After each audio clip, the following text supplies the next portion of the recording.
Welcome to Conspiracy Playtime Podcast. Some people actually believe that the world is run by shape-shifting alien reptiles. No fucking way. I think just the whole podcast is rated R. Will there be titty?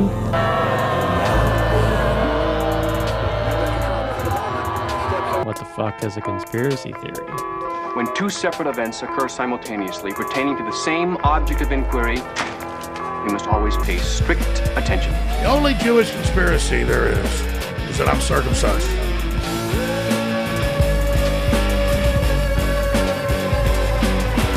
And there's this guy from the CIA and he's creeping around Laurel Canyon.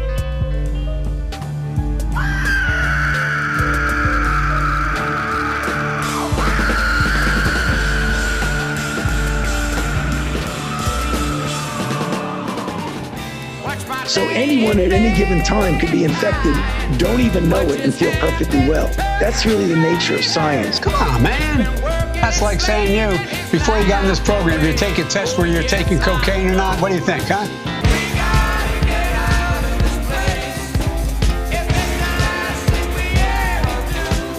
I don't think so. I don't think so. I'm not a smart man, but I know what love is. We need to get the fuck out of here! Fixing that testing regime, we need to have that in place before we move to that next phase. I don't know what to do about the depression and the inflation and the Russians and the crime in the street. All I know is that first, you've got to get mad. You've got to say, I'm a human being. God damn it. My life has value. I have come here to chew bubblegum and kick ass. I strongly believe that. I do as well. And I'm all out of bubblegum. The FBI killed Martin Luther King. It's fucking making sense to me now. How many vaccines have you had? Have you been a good little Nazi? Hail Fauci!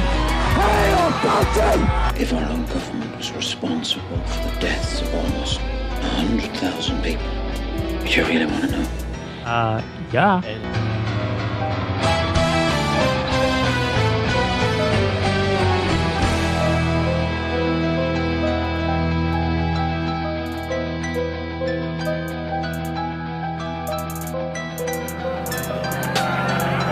Roll up your sleeves, take your shot, wear your mask, and please stay safe out there. Hello, Conspiracy Playtime! Welcome back to the podcast where we play with ideas that might get you and me canceled, or put on a CIA blacklist, or just kicked off YouTube. If you have not joined us before, please go to our conspiracyplaytime.com to sign up for our email newsletter so you get notified of every new episode we put out in case we get doxxed off of Google and YouTube. And please send us your episode ideas at info@conspiracyplaytime.com. We would love to hear your thoughts on what we should go down the rabbit hole next. And in today's episode, Colby's taking the wheel, the paper wheel, because he's got paper notes. And what is the topic we're discussing here today? First of all, was that an homage to Good Morning Vietnam? Yes, sir. Okay, I didn't know you'd seen that. It's a running joke that I've seen all the movies ever, and Jeremiah's seen like 5 of them. Pretty much. Apparently, Wreck-It Ralph and Good Morning Vietnam. And well, you know, I love Robin Williams, so. How can you not? What else was I going to say? There's another thing. Were you going to talk about your paper notes? Oh, yes. In case people didn't catch it a couple episodes ago, I had a total file meltdown and had to throw together my Mockingbird episode. Technology was mocking you. So I have gone the George W. Bush route. I'm only going to use paper notes now because if shit goes wrong, I can only blame myself. At the same time, it's risky business. I'm kind of looking at it right now, and it does look pretty legible, but we'll find out. Today's topic is something that probably isn't going to be in the same vein as many of our topics, and this might even fall more into a true crime type genre, which is probably going to be kind of rare for us. We're going to talk about shit like serial killers from time to time, but we are going to discuss the Port Arthur Massacre. And if that doesn't sound familiar to you, I must admit that even maybe 2 weeks ago, before I started kind of diving down this hole, I don't know if I'd been able to hear those words, Port Arthur Massacre, and know what exactly you were talking about. In a nutshell, for those of you who don't know much about politics in other countries, such as Australia, they are one of the Western nations that has very strict gun control laws. In late April 28th to 29th, 1996, there was a mass shooting took place in the southern island of Australia, Tasmania. It's the 26th largest island in the world. In the 18th and 19th centuries, I'm sure most people are at least slightly familiar with the history of Australia. It was basically a British penal colony. And that's kind of why it's the joke that Aussies are just kind of like the criminals, the dregs of the British society and the offspring of such. Yeah. 40% of its land area is national park and World Heritage sites protected by the government. This is where the first environmental political party in the world was formed. Imagine that, Tasmania. The land of the prisoners. Right. We're the ones to care about their land. And of the Tasmanian devil. Yes. So we're going to come out firing here. No pun intended. Oh, boy.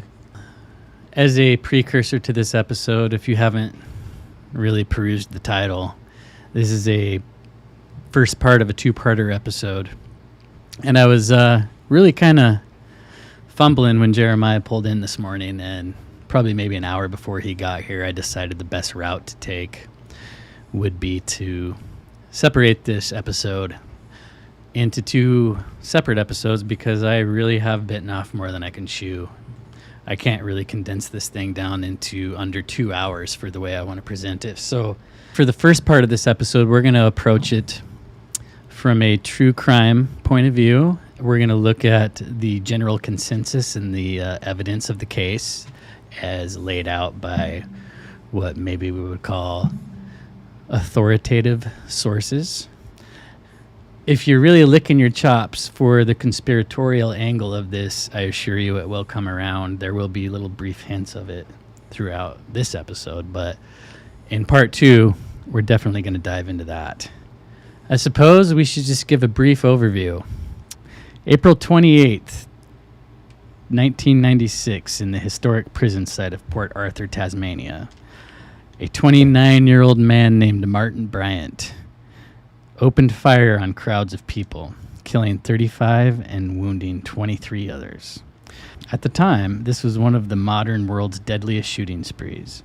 To this day, I believe it's the third deadliest. The suspect, Bryant, is said to have had an IQ of 66, which is that of your average 11-year-old. May 10th, 1996, so we're talking less than 2 weeks after 35 people were shot dead, Australia's state and federal governments agreed to enact uniform gun control laws. Between June 96 and August 98, the new restrictions were progressively implemented in all 6 states and 2 territories. As the Port Arthur gunman and several other mass killers had used semi-automatic weapons, the new gun laws banned rapid-fire long guns, specifically to reduce their availability for mass shootings.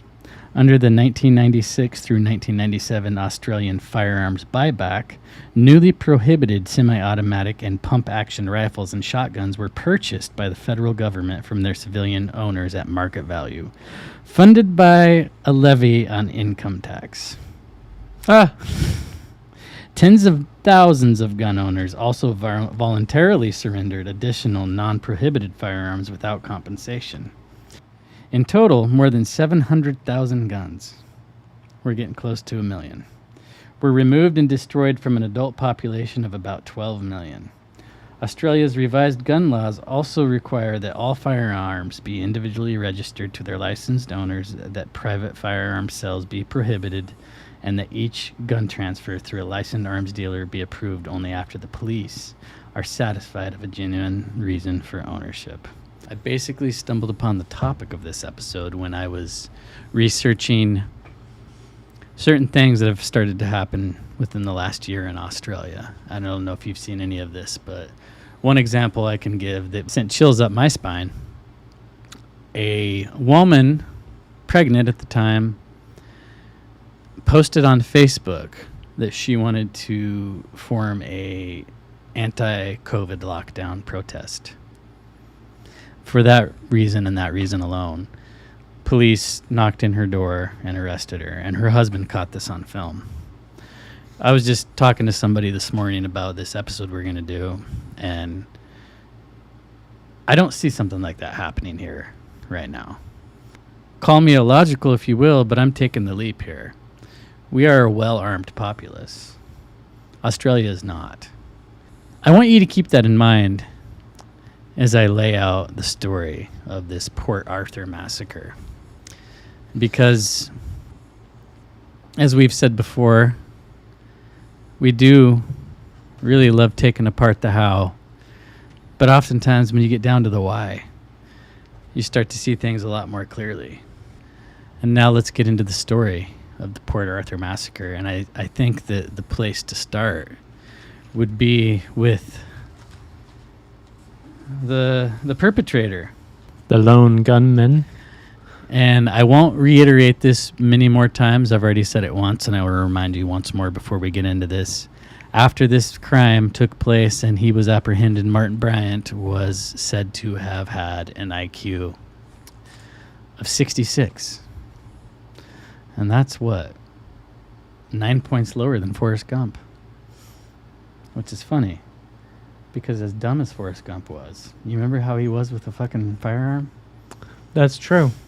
May 7th, 1967 in Hobart, Tasmania. Martin Bryant born. He grew up in a seemingly normal household. First of 2 children, older brother to a sister, Lindy. His mother, who loves him and continues to defend him to this day, insists that even though he was a little bit different, he was not an evil child. And even though she went as far to call him annoying when she was talking to investigators. So right out the gate, you're getting a picture of what we're going to see with this guy. From a young age, he acted out in defiance, and his mother would often find his toys broken all over the house. In school, he didn't quite know how to fit in and would act out in ways that put off the other children. I mean, there's accounts of him hiding behind bushes when other kids are walking home from school, and he'd pop out and be like, "Oi, my name's Martin. What's your name? Want to play?"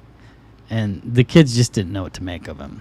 So, well, he was a little persistent and annoying, like his mother described. It does seem like he was good-natured and wanted connection. Affection. Yeah. He wanted to have friends, and just from the get-go, it wasn't working out in his favor.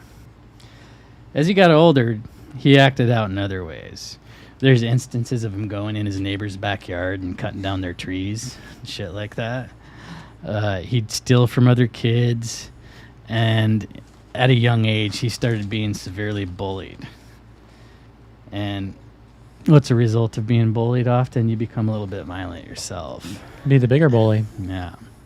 Eventually, in 1977, so we're talking, he's about 10 at this point, 9 or 10, he was assessed, and it became known that he had picked up a recreational activity of torturing small animals. Mm. Always a red flag. It often comes up with serial killers, Jeffrey Dahmer, for instance. A few years later, he was finally placed in a special ed unit of his high school. At this point, he became even more reclusive. His only remaining buddy stopped being friends with him after Martin stabbed him in the hand with a spear gun. So, I mean, sounds like this kid, even when he is getting attention, he's still going to act out. At 14, his dad, for whatever reason, gave him an air rifle. And this started a obsession with guns that would last for years. Mm. He'd play games where he'd hide and shoot at people walking by. And this gave him a new, more creative way to torture small animals, birds in particular. He would shoot the birds out of trees, and if they didn't die right away, he'd walk up to them and kind of finish them off. Mm. By 16, he'd dropped out of school entirely. His parents fell out of options and had him assessed again in hopes of a pension. The psychiatrist noted he had trouble concentrating, had speech troubles, and predicted he would be unemployable and recommended a disability pension. Also, he noted that he could become schizophrenic if gone untreated. So at this point, he is prescribed tranquilizers and was said to have taken them up to 4 times per week. So it doesn't sound like it's like a regimen. It's just, maybe whenever he's acting out, his parents just drug him up.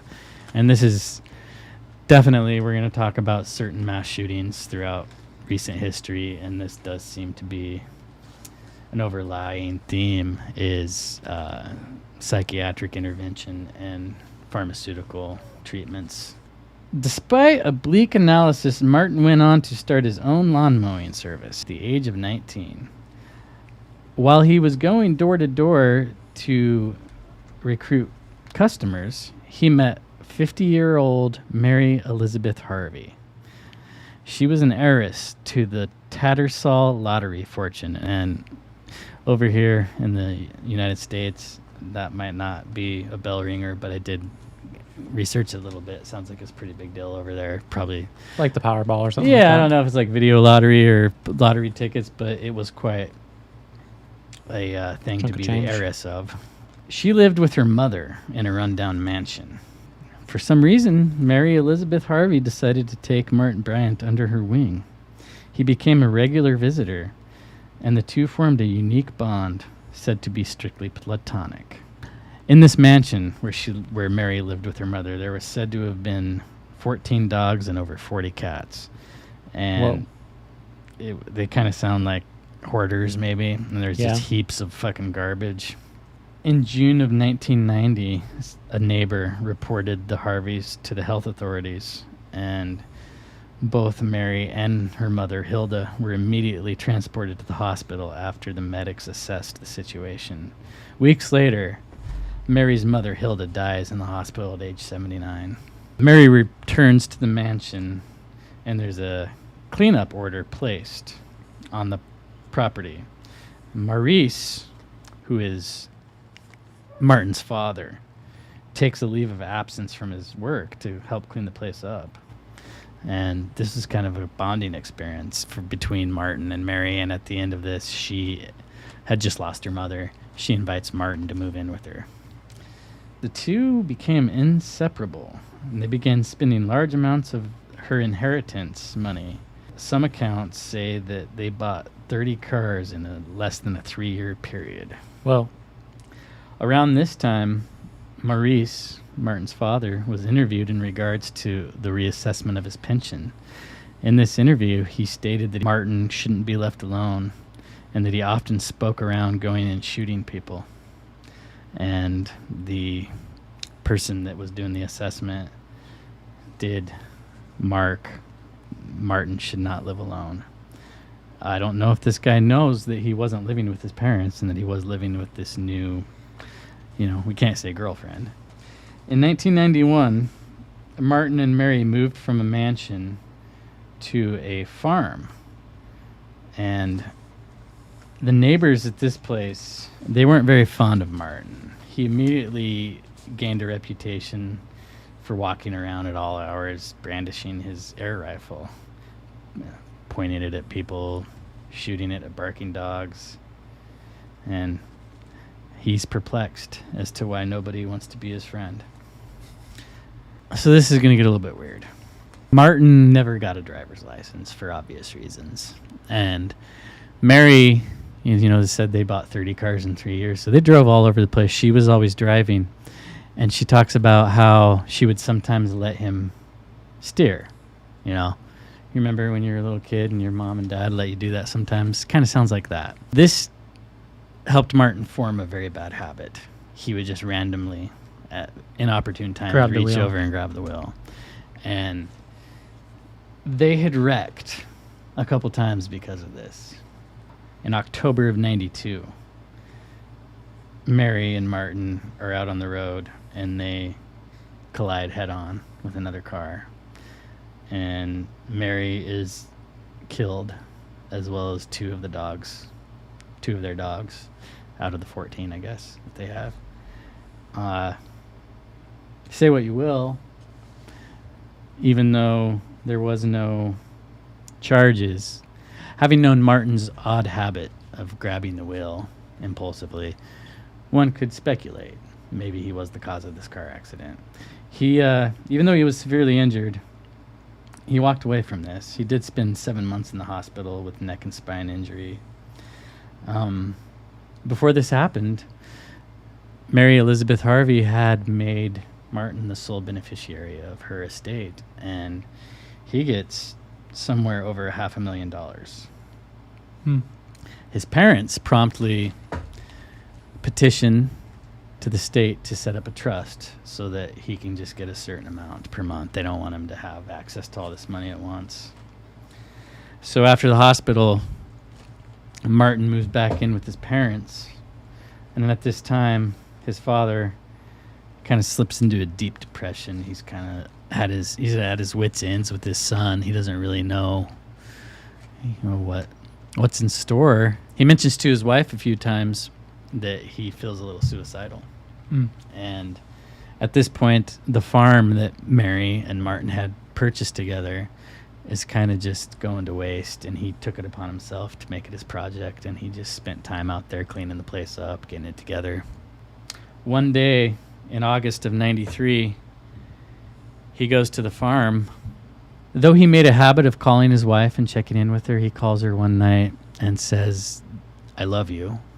And it really caught her off guard, because she said that was an odd thing for him to just do. And the same night, he called his daughter and told her, "I love you."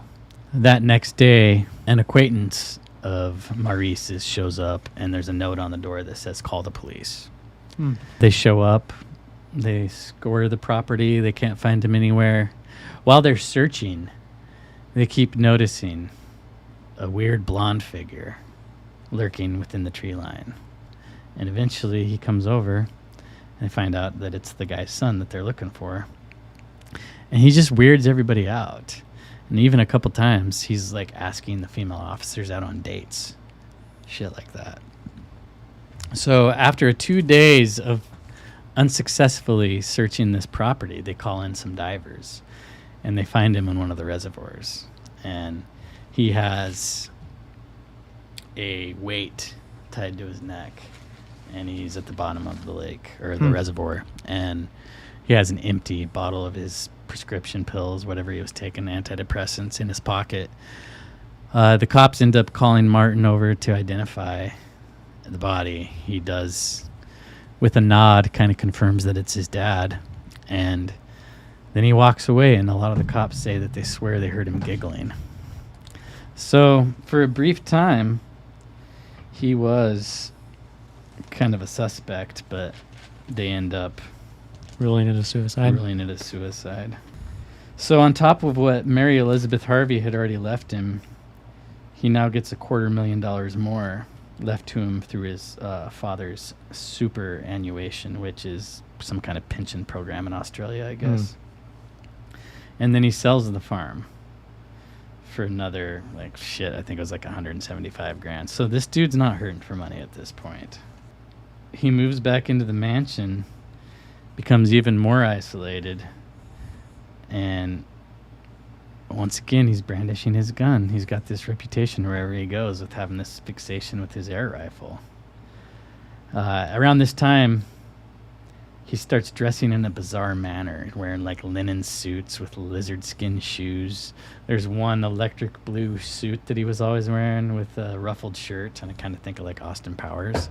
Yeah. And he'd wear a Panama hat, and he had a really fancy briefcase, and he would go to these nearby restaurants, and anybody who would like listen to him, he'd tell him that he had like a really extravagant career. So I mean, just kind of like he's just like pathological liar almost. A liar, but he's also just kind of like wanting attention, wanting some. Yeah. It's kind of sad, really. Yeah. One of the restaurant owners even said that it was horrible. Like the staff and the customers, they would just like kind of laugh at him behind his back. And also around this time, he starts developing like a faux surfer persona. He has the look already, but he purchases a surfboard and he walks around with it, but he never surfs.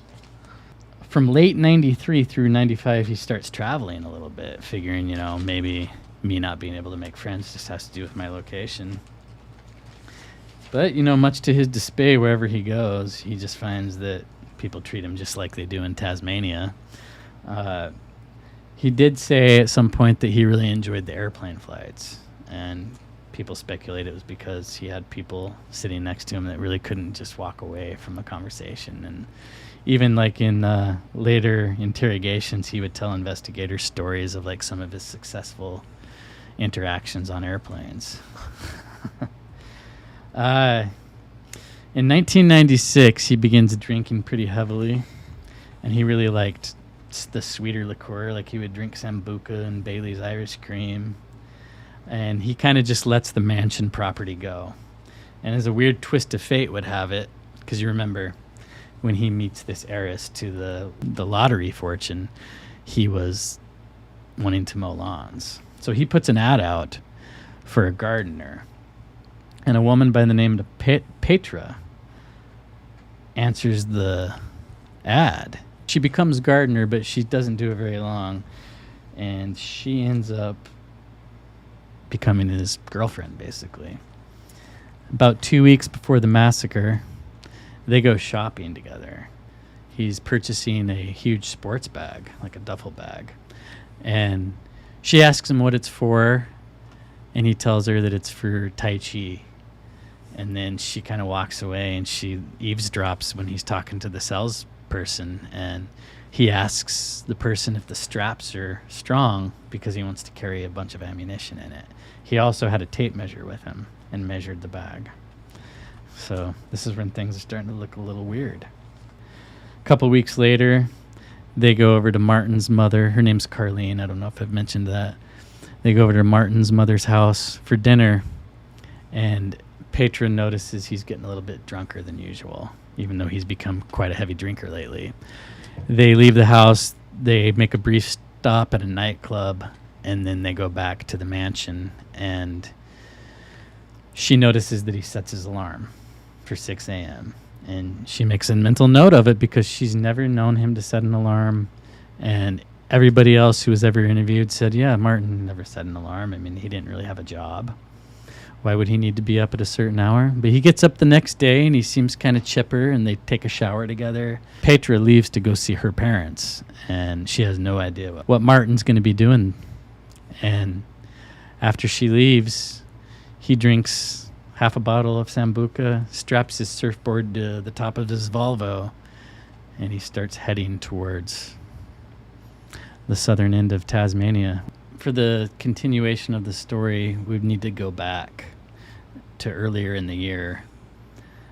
Martin had been doing work on a property of bed and breakfast type thing. They had little cottages. It was called the Seascape Cottages, and it was ran by a couple named David and Sally Martin. And they had a history with Maurice. He had wanted to buy a piece of land, and this couple did something that prevented that from happening. And for some reason, Martin had it in his head that that contributed to his Dad's suicide. Yeah. He became more depressed than usual over this, and who knows? But that was kind of what Martin had in his head, though he was able to forgive them for it while they were employing him, and then he would fuck up somehow. You know, just given his history we've talked about, sounds like it'd probably be pretty fucking hard to employ this guy. Yeah. And he has somewhat of a grudge. Let's just say that. So after leaving his house, he straps his surfboard to the top of his yellow Volvo and he hits the road. And I mean, this gets really specific. I'm going to skip over the first few parts. For some reason, he goes and he buys a fucking can of tomato sauce on his way to the south tip of the island. A can of tomato sauce. A can of tomato sauce. He goes to the Seascape Cottages, which is on his way to the Port Arthur historical site. And a couple rolls in, and they see Martin standing outside one of the cottages, and he's acting really weird. And they ask him if maybe they can look around. And he says, my mom and dad aren't here right now, and I'm not supposed to show the place. And they both witness testimony. This couple both say that this dude's acting really fucking weird, and the wife actually urges to her husband, we got to get the fuck out of here. Yeah. So they leave, and as they leave, they see Martin going and fidgeting in the trunk of his car. It's kind of the last thing they see. At this point, he steals some keys to this place, and he leaves. As he's leaving the Seascape Cottages, he sees a car broken down. And he stops and approaches the people in the car, and they ask him if he's going to go surfing. And he says, no, I'm going to the Isle of Death to kill wasps.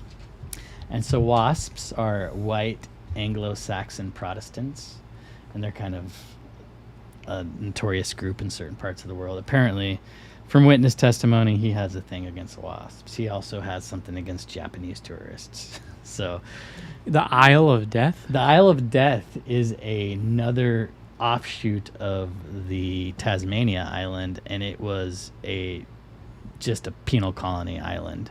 And they would do ferry trips from Port Arthur to the Isle of Death. And we're actually going to get into that a little bit more, especially when we get into the conspiratorial end of this thing.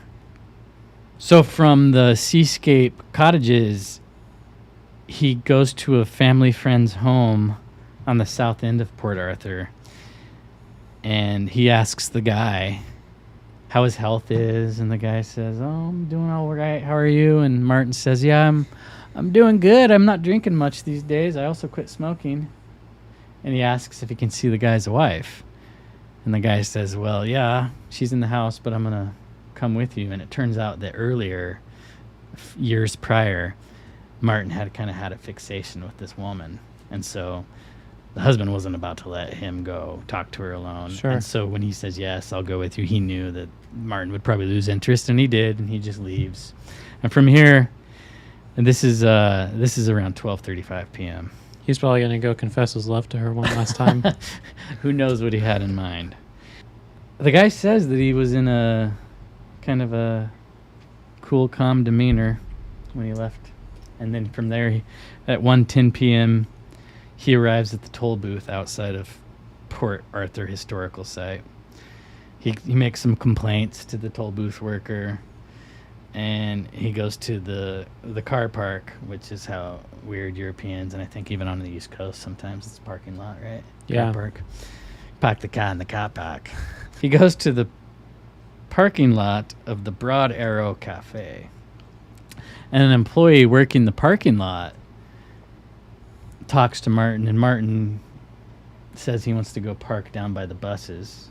It's closest to the cafe, and the guy tells him that that's reserved for camper vans and buses, and tells him to go park on the other end. He tells this guy that he wants to take the 1:30 ferry to the penal colony, the Isle of Death, and the guy tells him he's missed it already. So he's got a plan. He's mentioned this twice now as far as witness testimony goes. So he goes and he parks right down by the buses, exactly where the guy tells him not to park. The guy watches him, and he notices he's just sitting in his car for like half a minute. And then he gets out, and he grabs his sports bag, and he walks toward the cafe. Towards the cafe. So, real quick, he wanted to catch the 1:30 ferry. Mm-hmm. Broad Arrow Cafe fucking equals 1:30. Wow. 1:25 p.m. This is the lunch rush at the Broad Arrow Cafe. The cafe is full, and there's approximately 60 people, either eating or waiting to be served. There's also a few people wondering about the adjoining gift shop. At 1:30 p.m., to bring that number back into play, Martin orders a large meal and 2 juices. He exits the cafe to sit out on the veranda, and as he's doing so, he asks a woman to hold the door open for him. Someone in the group comments on the amount of food on his tray, to which he replies, he's hungry because he's been surfing all day. So here he is again, playing his part, just trying to build an image for himself. So he sits at a table on the edge of the patio, sets the duffel bag, the sports bag, at his feet. He mentions loudly, there are a lot of wasps about, and we're talking about white Anglo-Saxon Protestants again, and complains about the parking situation. He also comments that there aren't a lot of Japanese tourists out this day. As always, people just try to ignore him. So after he finishes his food, he promptly stands up, throws his bag over his shoulder, and walks back into the cafe through the main doorway. Once again, he asks a customer to hold the door open for him. He walks through the crowded dining area and places his bag on an unoccupied table. At this point, he unzips the bag, removes an AR-15. I wanted to do this at the beginning of the episode, but I suppose now is a better time than any. We're going to get into some graphic, hard-to-stomach violence, and I'm trying to paint a picture of Martin as the general public has so far been introduced to him after this thing went down.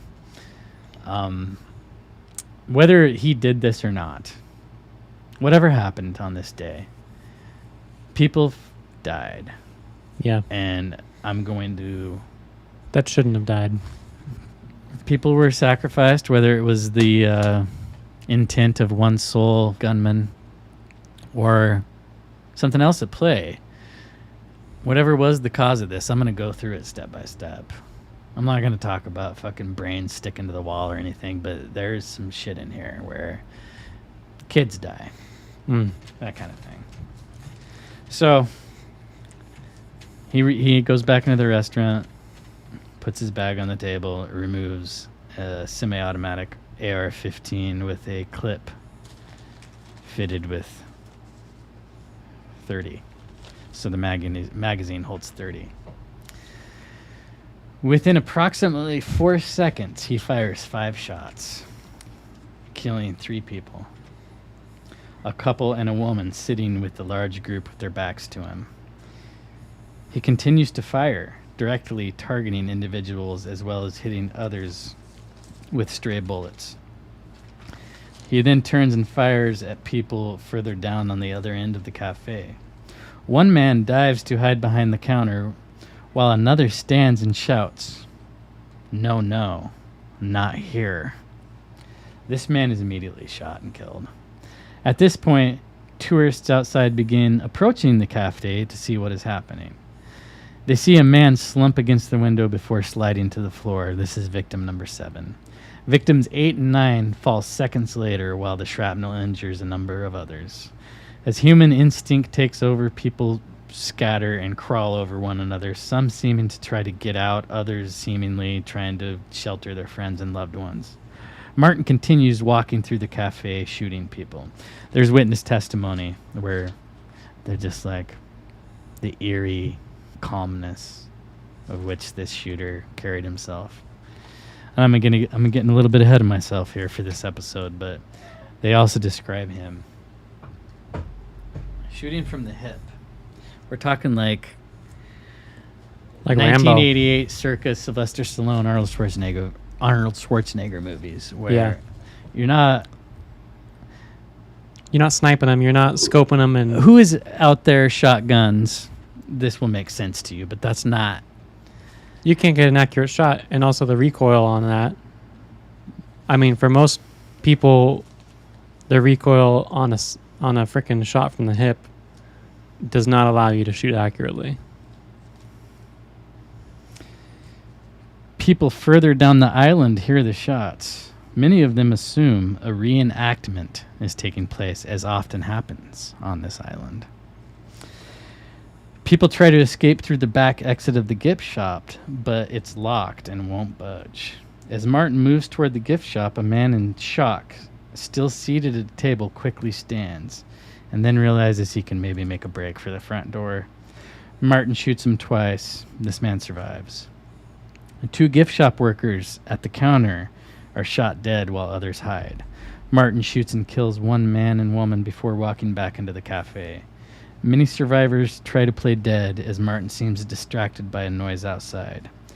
At this point, ballistic experts estimate that only 30 seconds have passed since the first shot. So this is just...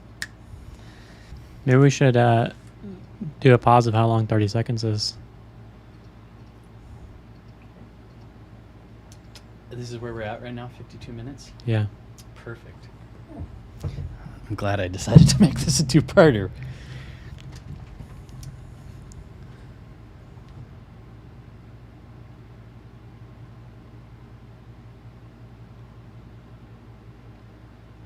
That's about 30 seconds.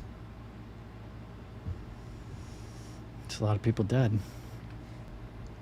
A man in hiding in the cafe notices a break in the gunfire and declares to the other survivors that he's gone. This man stands up. Martin promptly re-enters the cafe and shoots him twice, killing him. He then goes back into the gift shop, approaches the huddled group of 5 near the locked exit, where he proceeds to kill 3 of them. In a span of time less than 2 minutes, Martin left 29 spent shells on the cafe floor and gift shop. 20 people dead, 12 injured. Like I said to you earlier, 20 plus 12 is 32. And there's 29 shells accounted for on the floor of the cafe and the gift shop. And we are talking about a pretty powerful gun. So we're also, shrapnel was mentioned, but there's a lot of death and a lot of injuries for 29 shells on the floor. And he only had 1 shell left because he came in with 30. Once Martin leaves the cafe, a group of staff manages to escape. 3 find cover in nearby trees while the remaining other heads to the visitor information center to call for help. Tourists on buses watch Martin leave the cafe. He then stands on a balcony and proceeds to fire toward the ruins. So at this point, I'm assuming he has another clip. Yeah. He also fires toward the buses, the sports ground, and nearby information center. People scatter in a panic, and Martin fires indiscriminately at this point. He then weaves between the buses in the parking lot, shooting a driver standing outside his bus. After killing the driver, he fires into a small group, killing 1 woman and injuring 2 others. One who had already escaped from the kitchen. She was the one that ran off to go to the info center to call for help. She would undergo 6 surgeries later, but she ended up living. He also fires toward a group of people fleeing toward the water, injuring 2 more. He then walks to his car, opens his trunk, and changes weapons, switching to a .308 self-loading rifle, which he uses to fire at the ruins. He's got something about those ruins. Yeah. What are the ruins called? It never says what they're called. So I assume that maybe that would have been the Isle of the Dead, because that's where he wanted to take the ferry. At this point, he takes a pause to sit in the driver's seat of his car for a few moments. Then he gets out of his car and walks back toward the buses. Once again, He fires across the marina toward the ruins. So this is the third time. So one woman's witness testimony, she still thinks this is a reenactment, and fucking bullet hits the gravel next to her, and she sees like she thinks it's an explosion placed by the reenactment people, and she's like, this is, man, the detail's just genius. He walks back toward the buses, comes upon a severely wounded woman, and finishes her off with one shot. He then turns toward a bus and fires 5 shots through the windshield, hitting nobody. Then he boards another bus next to him where he shoots and kills one of 2 women huddled together in a seat. Outside this bus, a man is tending to his injured wife, sees Martin exit the bus, and runs to hide in a different one. Martin follows him, points the gun at his head, and says, "No one gets away from me." He fires, and the man ducks, getting shot in the neck instead of the head. He immediately goes paralyzed. So he thinks he's dead. And after Martin leaves, 10 minutes go by, he regains the use of his legs, crawls back out to his wife, and she dies in his arms. An American tourist captures this on camcorder, and Martin fires at him but misses. Witnesses say he had an eerie calmness to him with no sign of emotion. Wow, it's just amazing how fast this all goes by. At 1:32 p.m., authorities are finally alerted through 000, which must be like 911. Yeah, from the info center, followed by a string of other calls from surrounding areas. And I mean, we got to acknowledge this is 1996, before people had cell phones, which is weird, which is with how this whole story ends. At this point, there are 24 dead and 18 injured. He returns to his car in the car park, gets in, begins blaring his horn, waving, sticks his rifle out the window, and once again begins firing toward the ruins across the marina. This is a point that is just like reiterated 5 times throughout these stories. Now he drives back towards the toll booth where a couple cars have stopped because they were warned by a bystander not to drive toward the cafe. Someone's shooting people over there. So they've kind of blocked each other trying to turn around. And Martin drives up to them. 2 people in one of the cars abandon the vehicle and try to escape. They both get away. Then Martin approaches the other car with 2 women. And there's 2 kids in there. One of the women is the mom of the 2 kids. He kills her, kills one of the other kids, and the surviving kid flees the vehicle and tries to hide in the trees, but Martin shoots her twice and kills her. Once again, he begins firing indiscriminately, opening up on groups of people and cars. And then he calmly gets back in his car and drives toward the toll booth, where he proceeds to kill the attendant he had given $13 to less than an hour before. He kills 2 more people in a nearby BMW. That was one of the cars that got stuck trying to turn around. And after he shoots them, he drags their bodies out and then nonchalantly transfers the remaining whatever. I think he left some stuff, but he grabs whatever he wants of his artillery from his Volvo, puts it in the BMW, leaves his surfboard, a 12-gauge shotgun, and several magazines for his various weapons, and drives away in the BMW. He shoots an approaching car, injuring the driver, who manages to escape. Then he drives towards a gas station where he slams his brakes and cuts off another approaching car occupied by a couple. He gets out and forces the driver, a male, into the trunk of his car, then shoots and kills the female passenger. At this point, Martin leaves the gas station, shoots out the window at another car, and proceeds to drive toward the Seascape cottages where he had been earlier in the day. Outside the driveway of the Seascape, he fires at a couple more oncoming cars, injuring a few more people. From here, he drives toward the guest house where he had been earlier when he saw that couple that wanted to look at the rooms. So now it's 2 p.m. Martin uses the keys he took before takes the hostage out of his trunk, handcuffs him to a stair rail before walking back outside, where he proceeds to remove what's left of his arsenal before setting the BMW on fire. All right, man. Like I said, I didn't want to get too conspiratorial in this episode, but this is fishy. You gonna give us a little teaser here? Yes, because this is part... I want to give a shout out right now to Case File. I've listened to this podcast for years, and this guy, you remember the...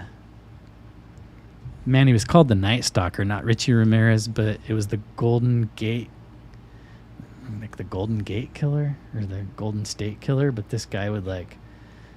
fucking break into people's homes. He would rape the women and then like make the dudes have stacks of plates on their back, and he'd be like, if I hear those plates break, I'll kill your wife.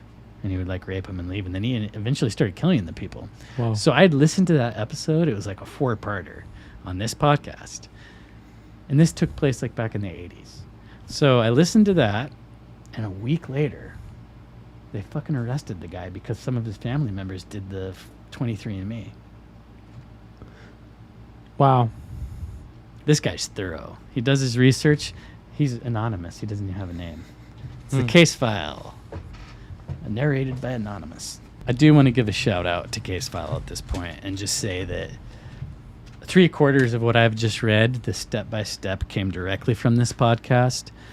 And this guy is not conspiratorial leaning at all. Just the facts. Just the facts. So the fact that I got this from him, and I'd seen it in other places. But at 2 p.m., so he sets his car on fire.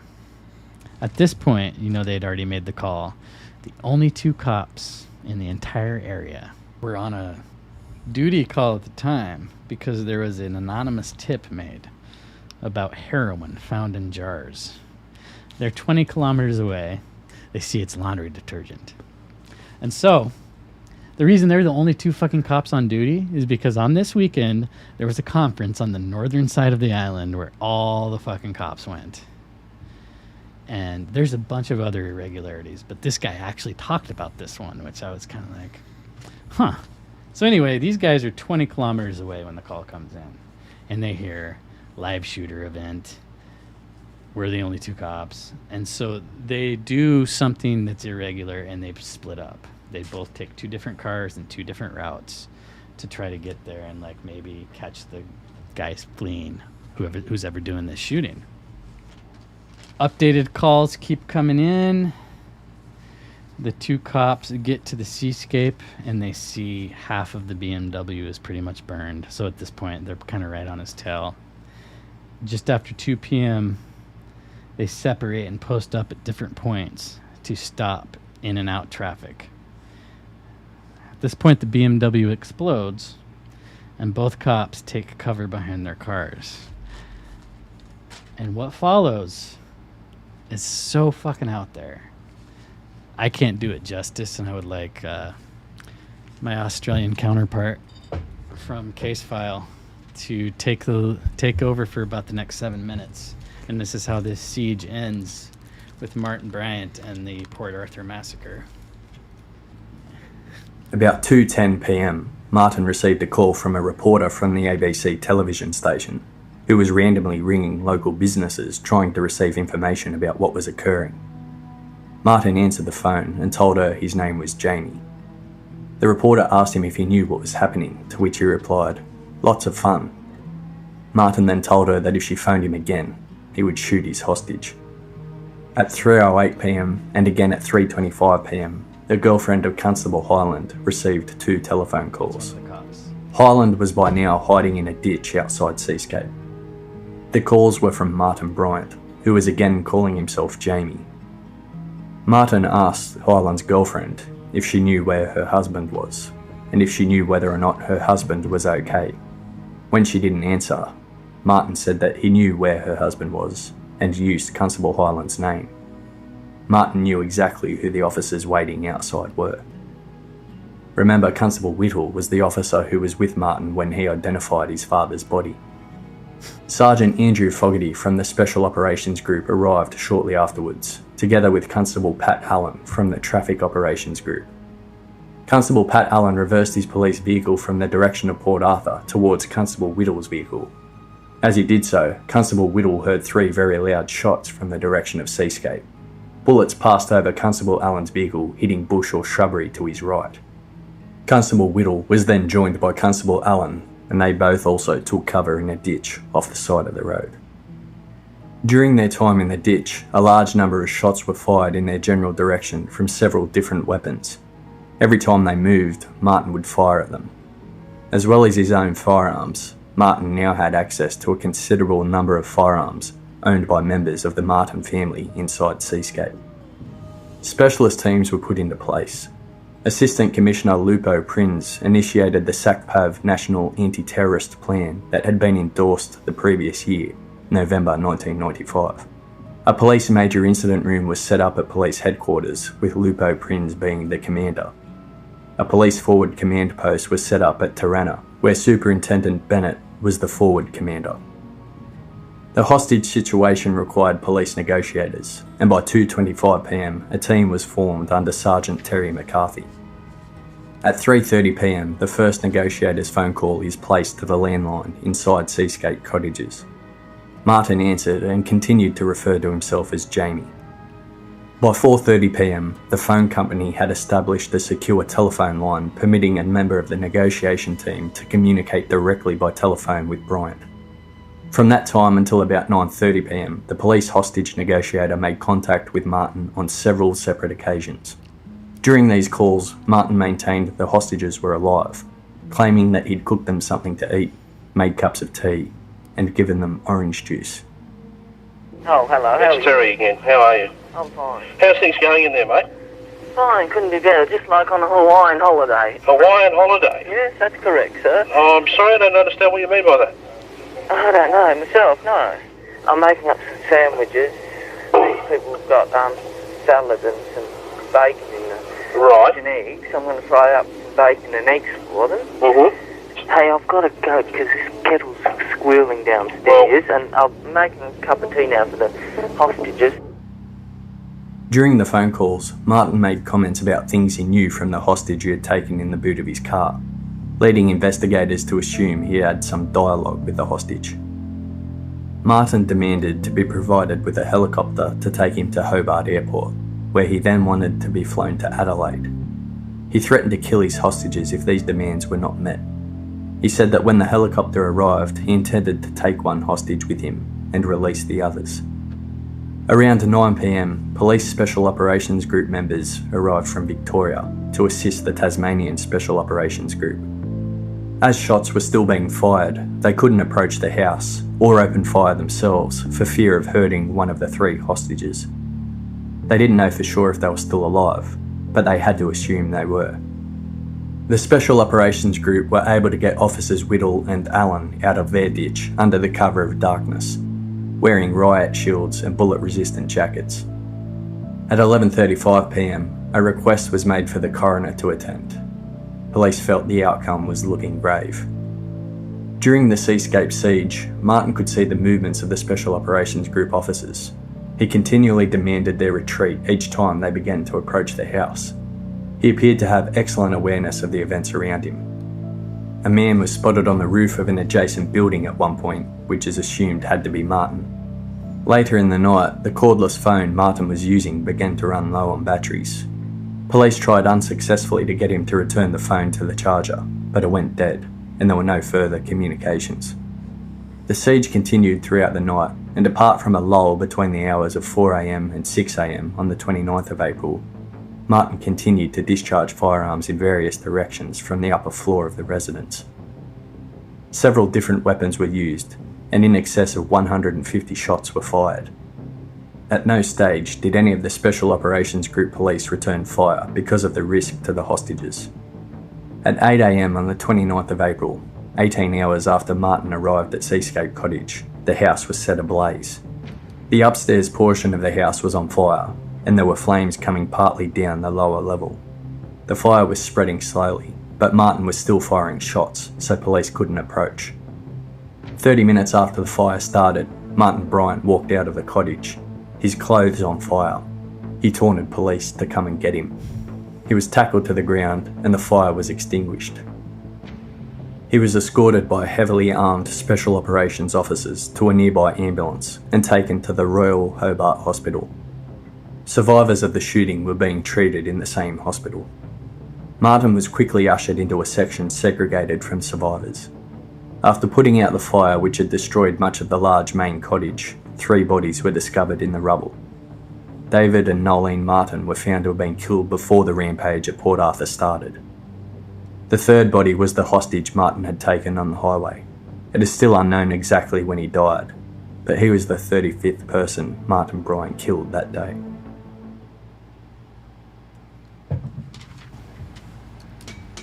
All right. So Martin Bryant's in custody now. And if you think this is at all weird so far, I urge you to return for part 2 of this episode where it's gonna really start to get fucking weird. And the aftermath of what's to come for Australia. So I believe that's all for now, ladies and gentlemen. Share with your friends. That's the best thing you can do for this. Get the message out there. And until next time. Peace. So I've kind of been grabbing a little bit of gematria while you've been talking. And Zach Hubbard actually has already done a couple of decodes on this. His name, his Martin Bryant and Port Arthur, match up exactly in 2 ciphers.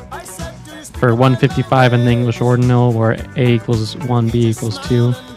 It's 155 for both. And then in the full reduction, which is the numerology version, where you don't have any double digits, it goes 1 through 9.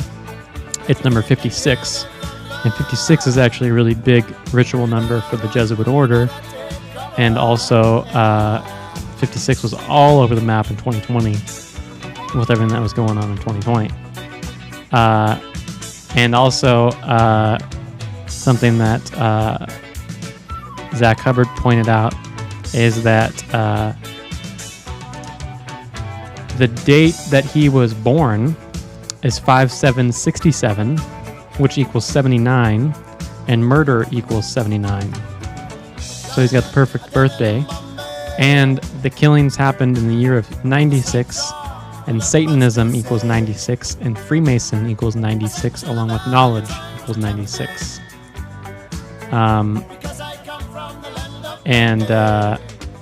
It happened on the 119th and the 120th day of the year. And he spoke about how, where is it? 119. So April 28th is the 118th day of the year in most years. But 1996 was a leap year. And in most years, April 28th would be the 118th day, which equals death in Jewish gematria. Yeah. And so it was on the 119th day of the year. All-seeing eye equals 119, and Star of David equals 119. And that's all I have so far for you, but just kind of interesting. You're going to want to do more. Oh, I'm sure. I mean, you need to listen to this entire episode because the numbers are just... Oh, I'm sure. So one more thing. His initials, MB. M equals 4, B equals 2, and gun equals 42.